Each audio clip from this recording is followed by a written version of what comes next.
میرا نام صوفی عبدالرحمن طالب ہے. میں ڈسٹرکٹ گاندربل کا رہنے والا ہوں. پیشے کے لحاظ سے ٹیچر ہوں. بطور ہیڈ ماسٹر بدوش ہو گیا ہوں اور اب بھی ایک مقامی پرائیویٹ اسکول میں کام کرتا ہوں. میں نے 1975 عیسوی سے مولانا وحید الدین خان صاحب کے الرسالہ کا مطالعہ کیا ہے. اگرچہ اس وقت میری سمجھ اتنی نہیں تھی کہ میں پوری طرح سمجھ نہیں سکتا تھا، لیکن دھیرے دھیرے مجھے اس کا جو کنٹریبیوشن ہے وہ مجھے سمجھ میں آ گیا کہ وہ چاہتے ہیں تطہیر فکر اور تطہیر عمل، اور ان کا مدعا مقصد یہ ہے کہ مسلمانوں میں مثبت سوچ پیدا کیا جائے اور وہ جذباتی نہ بنے، رد عمل کا شکار نہ ہو جائیں. غیر مسلم میں دین کی دعوت کا کام احسن طریقے سے کیا جائے، اور مدعا مقصد جو ہے آخری امت کا وہ یہی ہے جو بھی دنیا میں غیر مسلم لوگ ہیں ان کے سامنے اصلی شکل میں، جس شکل میں رسول اللہ صلی اللہ علیہ وسلم نے پیش کیا ہے اور جس شکل میں قرآن مجید میں احکام موجود ہیں، اسی روح کے ساتھ ان کے سامنے دین اسلام کو پیش کیا جائے. اور جو بھی جدید ذرائع ابلاغ ہیں، انفارمیشن ٹیکنالوجی نے جو انقلاب لایا ہے آج کے دور میں، ہمیں خوش قسمتی ہے کہ اس کے ذریعے ساری دنیا گلوبل ولیج میں تبدیل ہو گئی ہے. ہم آسانی کے ساتھ دین اسلام ان تک پہنچا سکتے ہیں. حد یہ ہے کہ یہ پیشن گوئی آج پوری طرح ثابت ہوتی ہے کہ رسول اللہ صلی اللہ علیہ وسلم نے ایک دفعہ فرمایا کوئی گھر ایسا نہیں ہوگا جس میں اسلام کا ادخال نہ ہوگا، یعنی اسلام داخل ہوگا. یہ دراصل اشارہ ہے آج کل کے ہی سائنسی دور کا. ضرورت اس بات کی ہے کہ ان کے مشن کو عام کیا جائے، کیونکہ حالات جو ہیں وہ اسی مشن کے متقاضی ہے.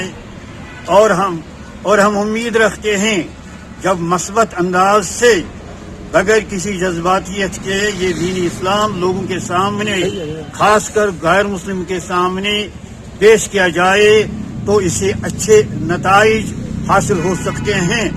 اور مسلمان دنیا جو ہے سارے اساجر بھی اکابر بھی جو اس خیال کے حامی ہیں کہ ہم سب سے پہلے جس طرح سوشلسٹ انقلاب آ گئے ہیں، کمیونسٹ انقلاب آ گئے ہیں، انہوں نے درک ٹکرار اقتدار کے ساتھ شروع کیا، لیکن یہ دین کا اصل مزاج نہیں ہے.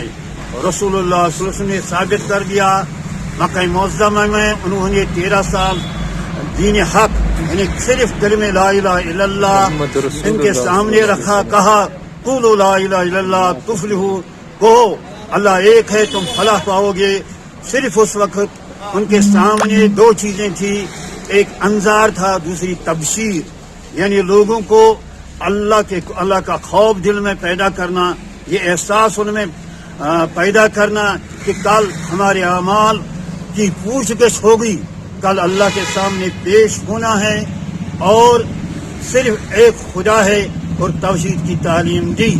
بس اس 13 سال جدوجہد میں انہوں نے یک طرفہ طور مشرکین کے تمام جو بھی تکالیف تھی، جو بھی مشکلات تھے، وہ یک طرفہ طور برداشت کیے، اور ایسے لوگوں کی ایک جماعت تیار کی جو اس مقام پر پہنچ گئے تھے کہ وہ چلے گئے مدینہ منورہ.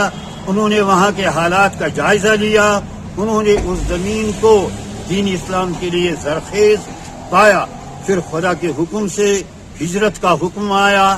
یہ ہجرت فرار نہیں تھا، بلکہ یہ بالکل یہ تھا دعوت اسلامی کا ایسا سٹیج تھا کہ اب مکمل طور پر اسلام کے احکام جو ہے نہ صرف ان پر بعین ہی ان پر عمل کیا جائے گا، بلکہ اسلامی احکام جو ہے سارے تعزیراتی، فوجداری وغیرہ ان کے مطابق وہاں ایک اسلامی ریاست خود بخود وجود میں آ جائے گی. انہوں نے ہمیشہ ٹکراؤ کے راستے سے اجتناب کیا. اس کی واضح مثال صلح حدیبیہ ہے. صلح حدیبیہ میں انہوں نے